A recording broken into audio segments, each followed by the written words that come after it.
வெளியில் பார்த்தீங்கன்னா பயங்கர வெயில் வெங்கடேஷ்.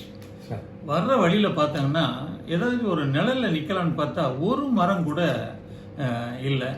அதனால் இங்கே வந்து ஒரு கிளாஸ் தண்ணி குடித்த பிறகு தான் என்னுடைய அந்த தாகம் அடங்குறதுனால வந்து நல்லா இருக்குது.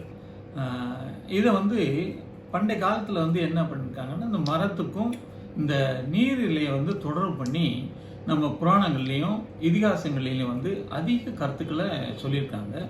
குறிப்பாக பார்த்தங்க அப்படின்னா வந்து விருக்ஷ ஆயுர்வேதம்னு ஒரு ஒரு இலக்கியம், அந்த நூலில் வந்து இந்த மரத்துக்கும் மண்ணும் தொடர்பு பண்ணி சில கருத்துக்களை கூறியிருக்காங்க.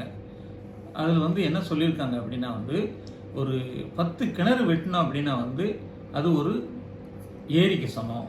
ஒரு 10 ஏரி வெட்டினா அது வந்து ஒரு குளத்துக்கு சமம். 10 குளங்கள் வெட்டினா அது வந்து ஒரு 10 புத்திரருக்கு சமம். இந்த 10 புத்திரர்கள் வந்து ஒரு 1000 மரங்களுக்கு சமம். இந்த மாதிரி 1000 மரங்களை வந்து நட்டோம் அப்படின்னா வந்து நம்முடைய நீர் வளம் வந்து நல்லா இருக்கும் அப்படிங்கிறது அந்த காலத்தில் வந்து நீரையும் அந்த மரத்தையும் வந்து தொடர்பு பண்ணி நம்முடைய புராணங்களில் வந்து அந்த ஒரு நல்ல கருத்துக்களை சொல்லியிருக்காங்க. அதனால் வந்து நம்ம அதிக மரங்களை நட்டு நம்முடைய நாட்டினுடைய நீர் வளத்தை வந்து அதிகமாக படுத்த வேண்டும் என்று அன்புடன் கேட்டுக்கொள்கிறேன்.